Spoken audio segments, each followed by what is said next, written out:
আসুন এবার দেখি সর্বশেষ নবী মুহাম্মদ সাল্লাল্লাহু আলাইহি সাল্লামকে নিয়ে হিন্দু ধর্মগ্রন্থে কি কথা লেখা হয়েছে। ভবিষ্য পুরাণায় উল্লেখ আছে 3 নম্বর পর্ব, 3 নম্বর খণ্ড, 3 অধ্যায়, 10 থেকে 27 নম্বর শ্লোক। বলা হয়েছে যে ম্লেচ্ছরা তারা আরবের ভূমিকে অপবিত্র করেছে, আর্য ধর্মকে সেখানে খুঁজে পাওয়া যায় না। এখানে কিছু শত্রু ছিল যারা অতীতে পরাজিত হয়েছে, কিন্তু এখন আরো শক্তিশালী শত্রু উপস্থিত হয়েছে। আমি একজন মানুষকে পাঠাবো যার নাম হবে মুহাম্মদ সাল্লাল্লাহু আলাইহি সাল্লাম। তিনি এই শত্রুদের ধ্বংস করবেন আর মানুষকে সুপথে পরিচালিত করবেন।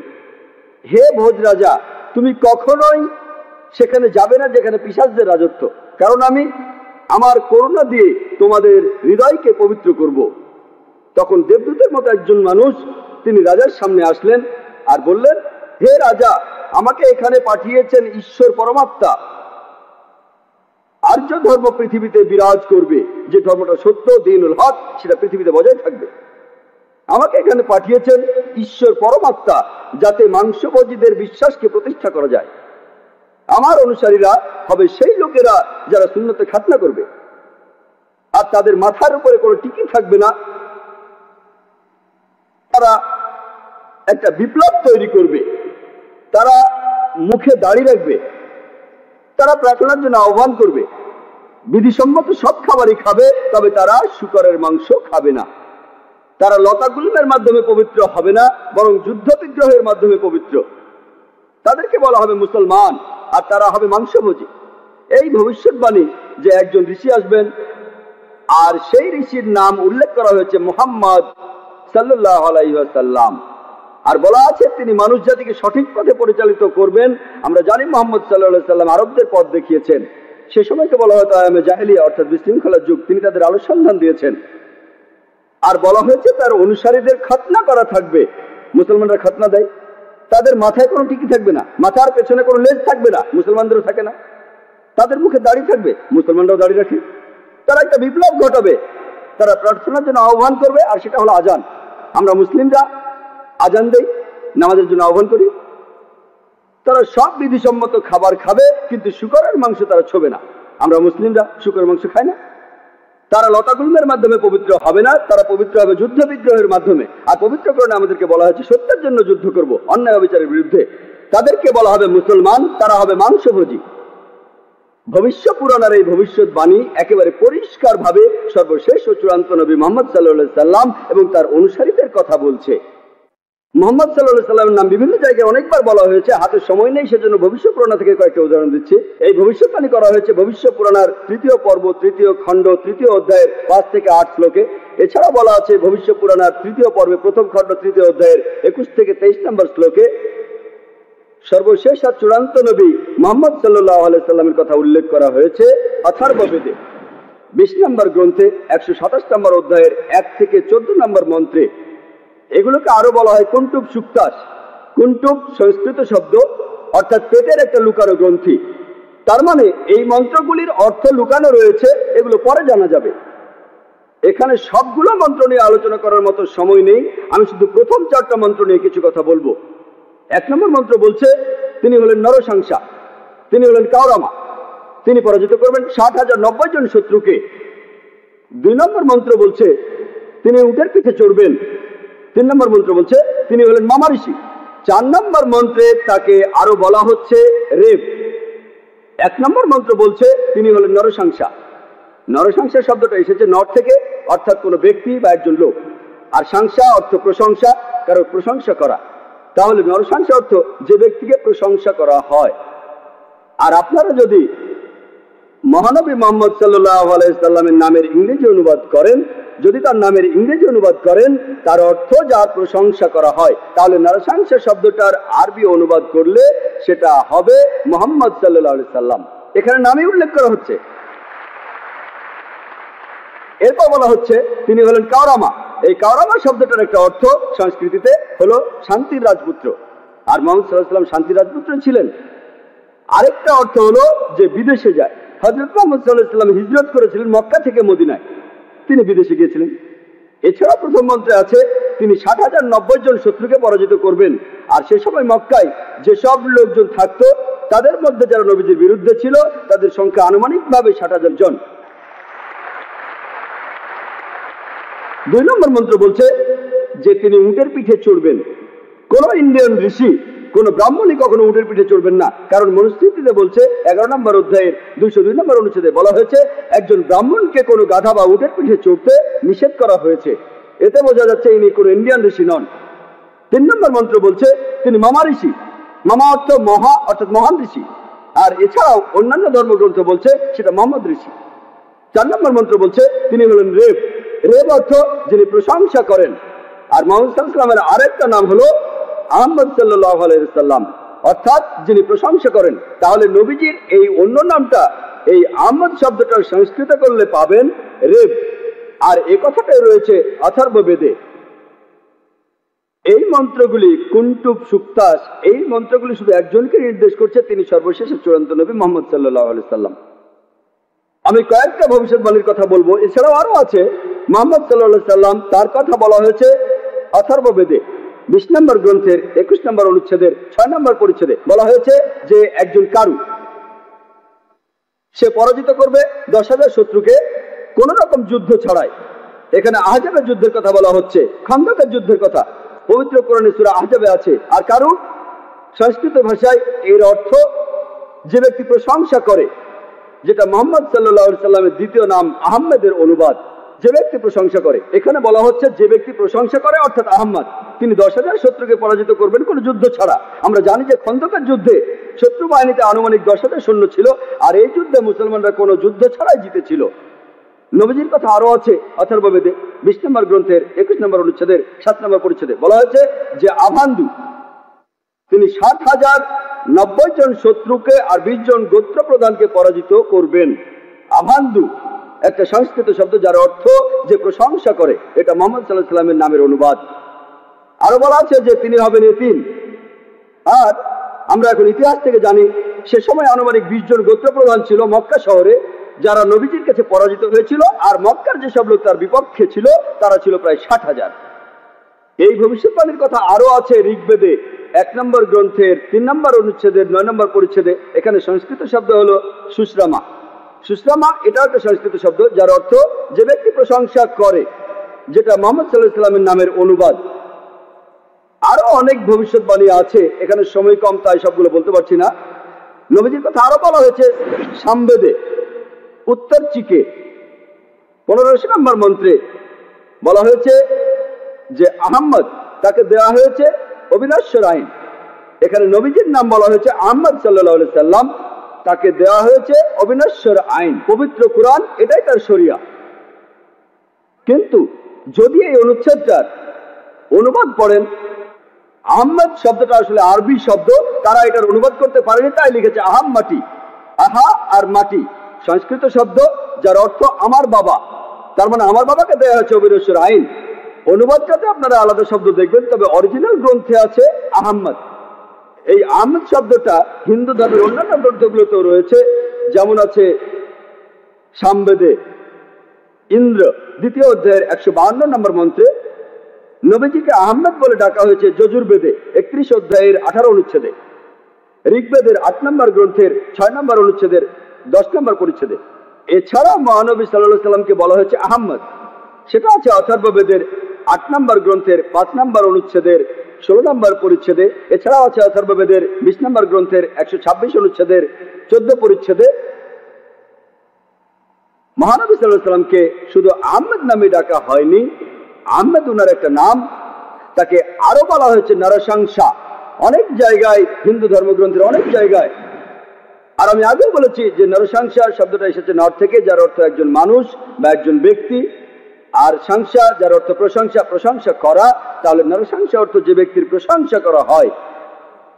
এটাই হলো সর্বশেষ চূড়ান্ত নবী মুহাম্মদ সাল্লাল্লাহু আলাইহি ওয়াসাল্লামের নামের সঠিক ইংরেজি অনুবাদ। নবীজিকে হিন্দু ধর্মের গ্রন্থগুলিতে অনেক জায়গায় নরসংসা বলে ডাকা হয়েছে। ঋগ্বেদের 1 নম্বর গ্রন্থের 13 নম্বর অনুচ্ছেদের 3 পরিচ্ছেদে, ঋগ্বেদের 1 নম্বর গ্রন্থের 18 অনুচ্ছেদের 9 পরিচ্ছেদে, ঋগ্বেদের 1 নম্বর গ্রন্থের 106 নম্বর অনুচ্ছেদের 4 পরিচ্ছেদে, ঋগ্বেদের 1 নম্বর গ্রন্থের 142 নম্বর অনুচ্ছেদের 3 পরিচ্ছেদে, ঋগ্বেদের 2 নম্বর গ্রন্থের 3 অনুচ্ছেদের 2 পরিচ্ছেদে, ঋগ্বেদের 5 নম্বর গ্রন্থের 5 অনুচ্ছেদের 2 নম্বর পরিচ্ছেদে, ঋগ্বেদের 7 নম্বর গ্রন্থের 2 অনুচ্ছেদের 2 নম্বর পরিচ্ছেদে, ঋগ্বেদের 10 নম্বর গ্রন্থের 64 অনুচ্ছেদের 3 পরিচ্ছেদে, ঋগ্বেদের 10 নম্বর গ্রন্থের 182 নম্বর অনুচ্ছেদের 2 নম্বর পরিচ্ছেদে, যজুর্বেদের 21 নম্বর অধ্যায়ের 31 অনুচ্ছেদে, যজুর্বেদের 21 নম্বর অধ্যায়ের 55 নম্বর অনুচ্ছেদে, যজুর্বেদের 20 নম্বর অধ্যায়ের 37 অনুচ্ছেদে, যজুর্বেদের 20 নম্বর অধ্যায়ের 57 নম্বর অনুচ্ছেদে, যজুর্বেদের 28 অধ্যায়ের 2 অনুচ্ছেদে, যজুর্বেদের 28 অধ্যায়ের 19 অনুচ্ছেদে, যজুর্বেদের 28 অধ্যায়ের 42 নম্বর অনুচ্ছেদে। এখানে শুধু রেফারেন্সগুলোই অনেকক্ষণ বলা যাবে। যেখানে নবী মুহাম্মদ সাল্লাল্লাহু আলাইহি সাল্লামের নাম উল্লেখ করা হয়েছে তাকে বলা হয়েছে নরশংসা, অনেক জায়গায় বলা হয়েছে হিন্দু ধর্মগ্রন্থের। শুধু হিন্দু ধর্মগ্রন্থে মুহাম্মদ সাল্লাল্লাহু আলাইহি সাল্লাম সম্পর্কে কি বলা আছে তার উপরই আমি একটা লেকচার দিতে পারবো।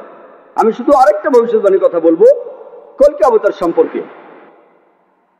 আর নবীজিকে কলকি অবতার বলা হয়েছে ভগবত পুরাণায়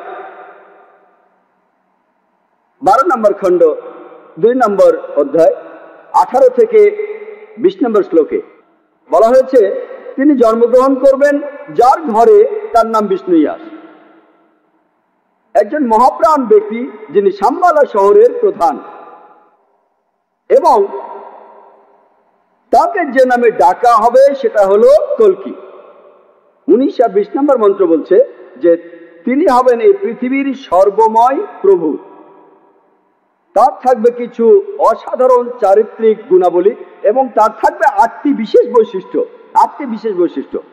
তাকে দেয়া হবে একটি বাহন, একটি ঘোড়া, দেবদূত নিয়ে আসবে, আর তিনি একটি ঘোড়ায় চড়বেন, তার হাতে থাকবে তরবারি, তিনি শত্রুদের পরাজিত করবেন আর ফেরেশতারা তাকে সাহায্য করবে। এছাড়াও বলা আছে ভগবত পুরাণায় 1 নম্বর খণ্ডে 3 নম্বর অধ্যায়ের 25 নম্বর শ্লোকে যে তিনি জন্মগ্রহণ করবেন কলিযুগে। কলকি অবতার জন্ম নেবেন কলিযুগে, যে সময় রাজারা ব্যবহার করবে ডাকাতের মতো। আর তিনি জন্মগ্রহণ করবেন বিষ্ণু ইয়াসের ঘরে এবং তার নাম হবে কলকি। একই কলকি অবতারের নাম উল্লেখ করা হয়েছে কলকি পুরাণায় 2 নম্বর অধ্যায়ের 4 অনুচ্ছেদে। বলা হয়েছে যে তিনি জন্মগ্রহণ করবেন বিষ্ণু ইয়াসের ঘরে।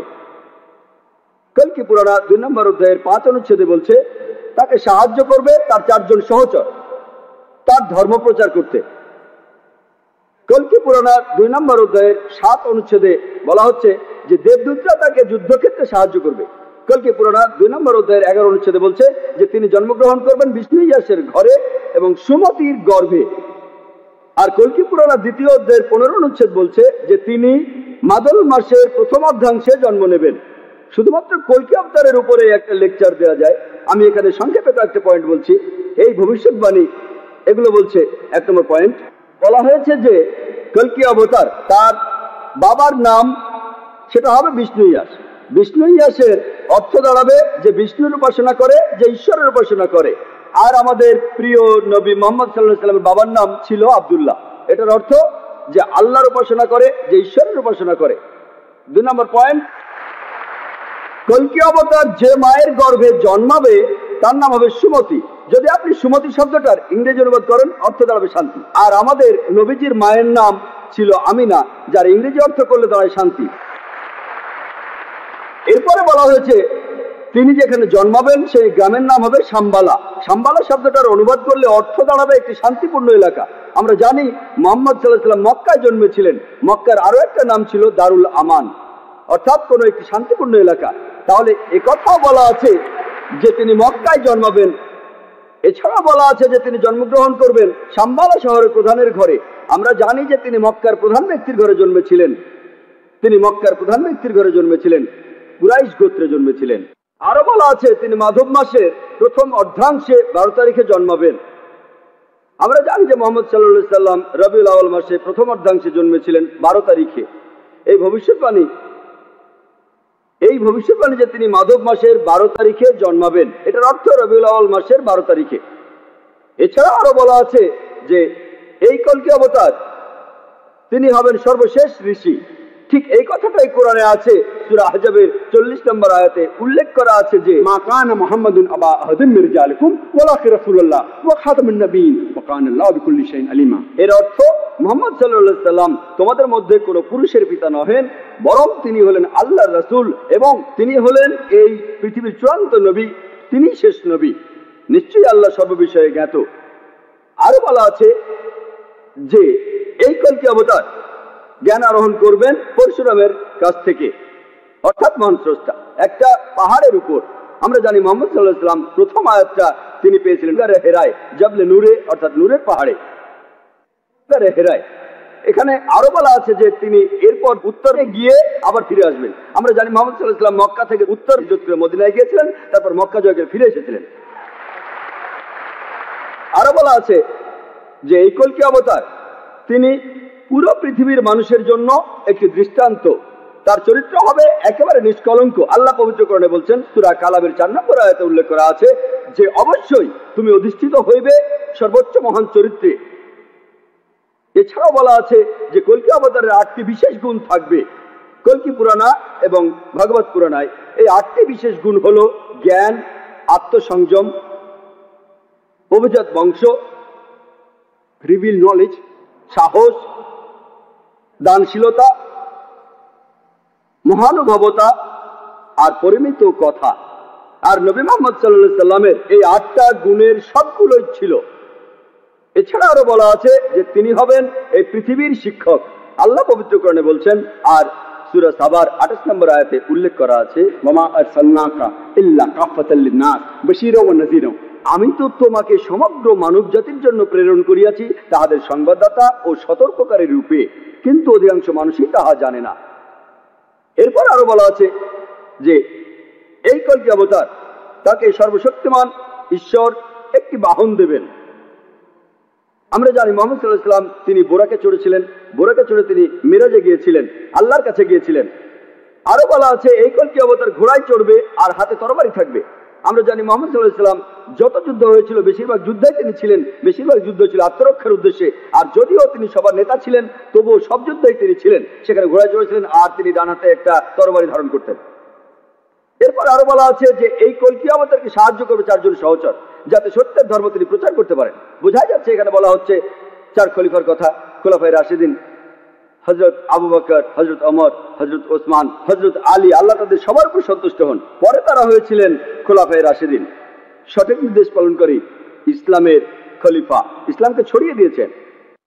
আরো বলা আছে যে এই কলকি অবতার শত্রুকে পরাজিত করবে আর মানুষকে সঠিক পথে নিয়ে আসবে। আমরা জানি মুহাম্মদ সাল্লাল্লাহু আলাইহি ওয়াসাল্লাম শত্রুকে পরাজিত করেছিলেন আর আরবদের তিনি আয়ামে জাহেলিয়া থেকে, অজ্ঞতার যুগ থেকে সত্যের পথে এনেছিলেন। আরেকটা কথা বলা আছে যে দেবদূতরা তাকে যুদ্ধের ময়দানে সাহায্য করবে। আমরা জানি মুহাম্মদ সাল্লাল্লাহু আলাইহি ওয়াসাল্লামকে ফেরেশতারা বিভিন্ন যুদ্ধে সাহায্য করেছিলেন, যেমন বদরের যুদ্ধে। পবিত্র কোরআনেও আছে, সূরা আল ইমরানের 123 থেকে 25 নম্বর আয়াতে উল্লেখ আছে। এছাড়াও সূরা আনফালের 8 এবং 9 নম্বর আয়াতে উল্লেখ আছে। তাহলে এই কলকি অবতারের ভবিষ্যৎবাণীর সাথে আর কাউকে মেলানো যায় না, শুধু মেলানো যায় সর্বশেষ ও চূড়ান্ত নবী মুহাম্মদ সাল্লাল্লাহু আলাইহি ওয়াসাল্লামকে।